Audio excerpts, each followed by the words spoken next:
Sanjay, is it understandable or racist? And good morning to you, Sanjay. Good morning, Nally. What's up? You're right. I'm good. It's racist because when they say I want a non-Asian, an Asian could be a Sikh, Hindu, Buddhist, a Japanese, Chinese. Even I feel like though Chinese and Japanese people aren't speaking out enough. That's another thing as well, because they're all a part of Asians as well. So when you say they want a non-Asian, it's just a bit ridiculous. It'd be better if she just blatantly said, I want a non-Islamic driver or a non-Muslim driver. That would make more sense, because the majority of all these cases are Muslims anyway. Sanjay, stay there. Shanawaz is saying, what do you think of what Sanjay's just said? Oh, Sanjay, I think you're completely deluded, mate. Right? Am I deluded? Am I really? Sanjay, let him finish. Sanjay, let him finish. This has got nothing to do with religion. It's got nothing to do with faith, right? And then up until a couple of years ago, you couldn't walk the streets because you were feared that some white person is going to come and rape you. Did they ever turn and say, he's a Christian or he's this? Religion was never in it. As a matter of fact, his colour was never in it. It was just by his name. This guy did this, this guy did that. All of a sudden, religion is coming to it. Everything we see today is Islam, and Muslims. Religion has nothing to do with it. These guys who do these things, they're perverts. They're individual, pathetic people who don't have a life. They should be penalised for this. You shouldn't put around and point them and say, it's a Muslim doing it. You can't paint everyone for the religion. There's black people who are Muslims, there are white people who are Muslims. They're going to turn around and say, well, you can't turn and blame us on our religion. So what planet are you coming from, mate? I agree where you're coming from. Sikhs, Hindus, and all these other faiths are being pointed at under the category of Asian, but let's not bring this into a religious point of view. These are individuals that need to be scrutinised for what their actions are. They need to be CRB checked. Everybody should be CRB checked, criminal record checked before they're given a licence. This is down to the council to do this, not the public, not for us to criticise.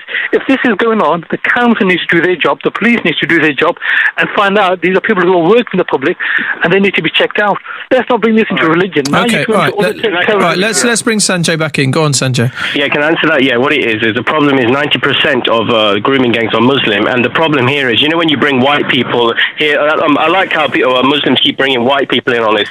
There's 90% white in Britain. Of course, there's going to be more paedophiles who are white, but there's no specific case of white grooming gangs. That's the problem. So this is Of course, there's grooming gangs. There's several grooming gangs that become not. But only thing that they've been eliminated. I mean, if you want to bring religion to, I know a couple of guys. I only see guys that I used to work with were perverts. But the only difference was I never advertised it. This is specifically, everyone knows this. You've got a bit of sense or a bit of education. You understand that Muslims are being targeted on every single thing, right? Not just on grooming, not just on terrorism. Everything they've been targeted on. That's the whole point. This is the agenda of what media has. So let's not point at this. Open now. All these rape cases up and down you see on car watch and everything have always been white. My argument is, it's not about being white or anything, it's about religion. They never spoke about religion. They pointed the person as an individual. Let's talk about it as an individual and not religion. Yeah, what confuses me the most is when I tell the truth, you get Muslims reply like you. Well, the problem is what you're doing is it's called lying. But the thing is, wait a minute, Sanjay, this is about different people's attitudes to women, and unfortunately, you can't say that Pakistanis are any more misogynistic than anyone else. So but the problem is we're in England. We're talking about England. If we were talking about India, I would be talking about that right now. But you're talking about religion. It's not about where we are. You refer this to religion. There's two different things. Exactly what Rahul just said. Are 90% of these people Muslims? Are 90% of these people Muslims? Yes or no? Simple Muslims.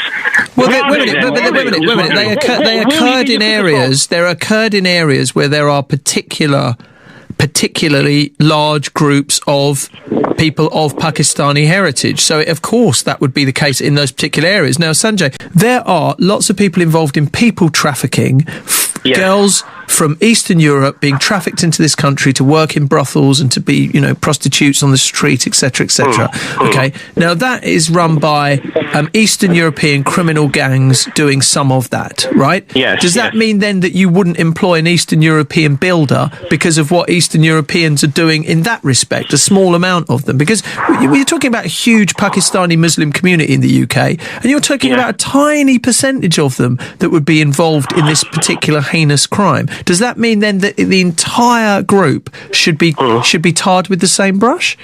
Well, there's two things I want to answer to that. First thing is, I don't agree with the European. That's why I'm a UKIP supporter. But second thing I want to say is, there's 1,400 known cases, which are not the known cases, would be in the tens of thousands. You never even know. Okay, Sanjay, thank you very much indeed for that. Bob is in Coatbridge in North Lanarkshire. Bob, good morning to you. I was enjoying that debate.